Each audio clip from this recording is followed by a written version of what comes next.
कि जहां भारत में ऑयल की कीमतें आज बढ़ी हैं, उसी समय प्रधानमंत्री मोदी यूएई पहुंच करके स्ट्रेटेजिक ऑयल रिजर्व के लिए यूएई को मना लेते हैं कि सुनो, अपनी एडनॉक कंपनी को बोलो और कहो कि इंडिया के अंदर आकर स्ट्रेटेजिक ऑयल रिजर्व बनाए, जितने हैं हमारे उतने ही और बना कर दे, तेल आपका होगा, यूज हम करेंगे, यहां पर इस्तेमाल करेंगे। और सुनो, $5 बिलियन का इन्वेस्टमेंट लेकर आए। ठीक है साहब, प्रधानमंत्री मोदी का वार्म वेलकम होता है, बकायदा उन्हें रिसीव करने खुद यूएई के राष्ट्रपति आते हैं और उनके साथ में अपने पूरे के सारे जो लोग हैं उनके साथ बायलैटरल दोनों की मीटिंग होती है। प्रधानमंत्री ने इस दौरान जो बातें कही वो आपको जाननी चाहिए। सबसे पहली बात, प्रधानमंत्री ने कहा कि यूएई के ऊपर हुए हमलों की हम कड़ी निंदा करते हैं। मतलब एक तरह से स्पष्ट संदेश था कि हम यूएई के ऊपर हुए हमलों में ईरान को जिम्मेदार मानते हैं। दूसरा, स्ट्रेट ऑफ हॉर्मुज जो बंद कर रखा है, हम इसके खिलाफ हैं। कम्युनिकेशन इज ए पार्ट, जो होना चाहिए, और हम इस बात की यूएई की तारीफ करते हैं कि इस दौरान उसने जो संयम का परिचय दिया वो काबिले तारीफ है। तो सब पूरी तरह से यहां पर हुआ। साथ में अपने उत्तर प्रदेश में, जो मैंने इसके ऊपर अभी सेशन किया अंकित इंस्पायर इंडिया पे, जो तूफान आया था उस पर यूएई की तरफ से कंडोलेंसेज आए थे, उस पर भी प्रधानमंत्री ने इनको धन्यवाद दिया कि आपके कंडोलेंस हमें मिले और हम आपके सब ग्रेटफुल हैं। चर्चा यूएई की इसलिए हो रही है साथियों कि इजराइल ईरान के इस जंग में सबसे ज्यादा गोले, इजराइल से ज्यादा गोले यूएई ने खाए थे। इसी के चलते यूएई को इजराइल ने आयरन डोम और आयरन बीम दोनों दिए थे। इस कारण से अब यूएई में प्रधानमंत्री की जो यात्रा है वो मैटर करती है। मतलब इजराइल ने जब ये बात पब्लिक करी कि हमने इनकी सुरक्षा करवाई थी, ठीक है, ऐसे में अब प्रधानमंत्री मोदी का यह कहना कि स्ट्रेट ऑफ हॉर्मुज खुला होना चाहिए, इस दिस रिगार्ड, मतलब ये उन्होंने अपनी तरफ से पूरी बातें अच्छे से रखी। और नेतन्याहू अल नाह्यान के साथ में जो बातचीत हुई, जायद अल नाह्यान के साथ में, उन बातों में उन्होंने अप्रिशिएट किया कि दोनों एक साथ मिलकर कैसे आगे बढ़ रहे हैं। ये एक साधारण मीटिंग नहीं थी, इसे थोड़ा अलग तरीके से समझा जाए। कैसे? भारत और यूएई के बीच में 6 लाख करोड़ का व्यापार होता है। उसमें से 2 लाख करोड़ का माल हम लोग एक्सपोर्ट करते हैं और 4 लाख करोड़ का वो करते हैं, हमें 2 लाख करोड़ का घाटा होता है। उसमें हमारे जो बड़े बिल हैं उसमें से ऑयल एक बहुत बड़ा बिल है और उसी को लेकर के भारत और उनके बीच में एक पार्टनरशिप होती है। यूएई भारत में $5 बिलियन लगाने के लिए तैयार हो जाता है। $5 बिलियन का यूएई भारत में इन्वेस्टमेंट करेगा। बाकायदा इसके एग्रीमेंट साइन होते हैं। इनकी एग्रीमेंट में जो सबसे बड़ी चीज निकल कर आती है वो आज के समय की सबसे बड़ी जरूरत है। कौन सी? इनकी एक कंपनी है यूएई वालों की, उसका नाम है Abu Dhabi national oil company, ADNOC समझिए। जैसे सऊदी अरामको नाम की कंपनी है, ऐसे ही यूएई की सबसे बड़ी कंपनी है एडनॉक। एडनॉक की खासियत क्या है अब वो जानिए। असल में ऐसे समझिए कि यूएई ने हाल ही में ओपेक से अपने आप को बाहर कर लिया है। ओपेक से बाहर कर लिया है, इसका मतलब यह है कि ओपेक के तहत उसको एक कोटा दिया गया था कि तुम 3 मिलियन बैरल पर डे तेल बेच सकते हो। उसने इनकार करके कहा कि मैं 5 बिलियन बैरल पर डे बेचूंगा। इसके पीछे भी अब भारत का हाथ माना जा रहा है। समझिए कैसे? क्योंकि भारत की ऑयल डिमांड अब स्ट्रेट ऑफ हॉर्मुज से अटक रही है। उसकी पूर्ति के लिए हमें कोई ऐसा आदमी चाहिए जो स्ट्रेट ऑफ हॉर्मुज पर डिपेंडेंट ना हो। यह काम करने जा रही है एडनॉक। एडनॉक क्या कर रही है अब समझिए। देखिए, एडनॉक यूएई की वो कंपनी है जो इनके हशबान करके जो यहां पर ऑयल रिजर्व है वहां से निकाल के फुजराह के बीच में पाइपलाइन डाल रही है। ऑलरेडी फुजराह तक पाइपलाइन है, ऑयल अभी भी यहीं से निकल कर आ रहा है। स्ट्रेट ऑफ हॉर्मुज से आने जाने की जरूरत ही नहीं है। यूएई स्ट्रेट ऑफ हॉर्मुज को बाईपास करके इस ये जो खाड़ी है आपके इस तरफ, ओमान की खाड़ी की तरफ, इसका पोर्ट बना हुआ है फुजरा पोर्ट। फुजरा पोर्ट पर एडनॉक ने अपने ऑयल रिजर्व पहले से बनाए हुए हैं। थोड़े दिन पहले आपने खबर सुनी हो तो ईरान ने इस जगह पर, इस पोर्ट पर हमला किया था। भारत को जो इन दिनों तेल मिल रहा है वो इस फुजरा पोर्ट से मिल रहा है जिसमें हमने स्ट्रेट ऑफ हॉर्मुज को बाईपास कर रखा है। जैसे सऊदी ने यानबू बना रखा है, ऐसे ही इन्होंने फुजरा बना रखा है। फुजरा पोर्ट से भारत तक तेल आता है।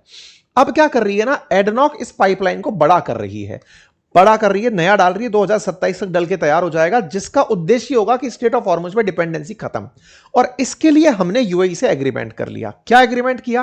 कि आप जो तेल यहां भर के रखते हो उसको हमारे यहां भेजो। हमारे यहां पर स्ट्रेटेजिक ऑयल रिजर्व अभी लगभग 40 मिलियन बैरल का है। आप लोग 30 मिलियन बैरल का और हमारे यहां पर बना दो। हमारे को ऑयल रिजर्व तो चाहिए। अभी जब तेल का क्राइसिस आया तो सबसे बड़ा सवाल क्या बना कि भारत के पास रणनीतिक तेल के भंडार नहीं है। तो भाई साहब, इनके बीच में हो गया है एग्रीमेंट।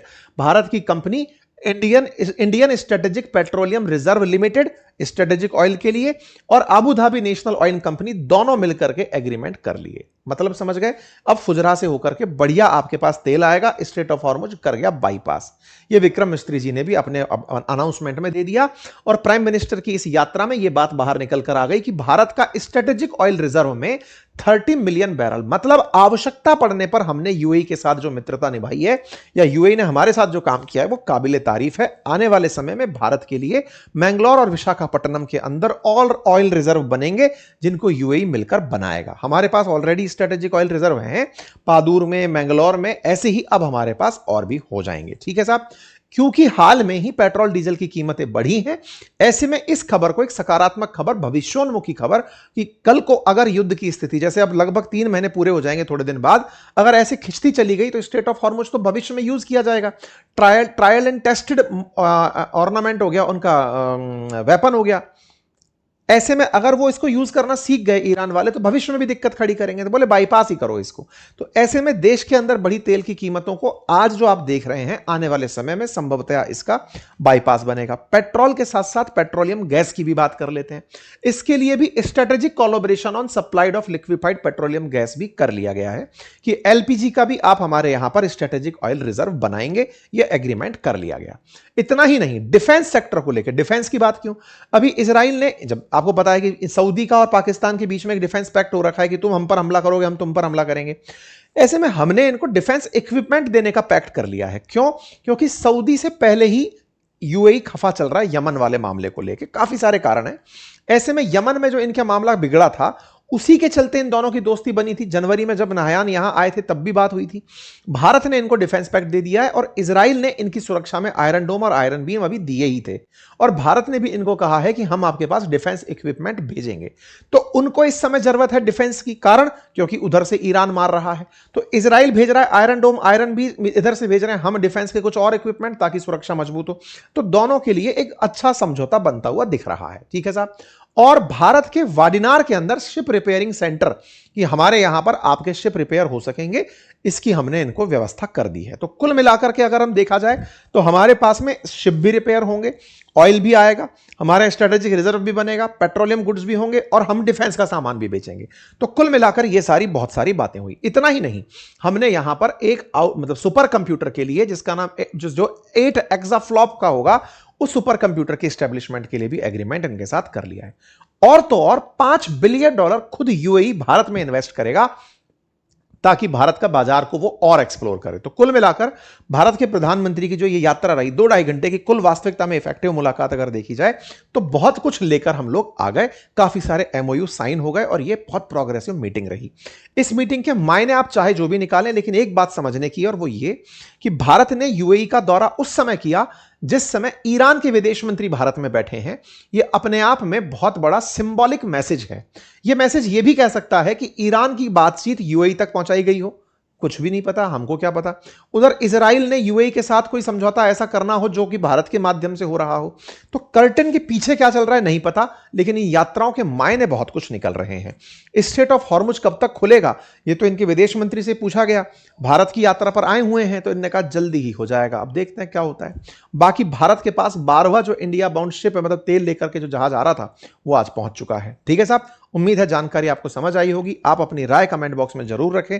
जानकारी पसंद आई हो तो साथियों से साझा करें। प्यारे साथियों, जहां आप मुझे सुन रहे हैं उसके नीचे एक सब्सक्राइब का बटन दिया हुआ है, जिसे दबाने में कोई खर्च नहीं आता। आपका समय लगता है 2 सेकंड का, लेकिन आपकी ये 2 सेकंड की कीमत हमारे लिए हौसला बनती है। अगर आप इस छोटे से काम को करते हुए आगे बढ़े तो यह हमारे लिए बहुत ही सकारात्मक रहेगा, हमारे हौसले को बढ़ाएगा, हम आप तक और अच्छा काम लेकर पहुंचेंगे, ये और सुनिश्चित करेगा।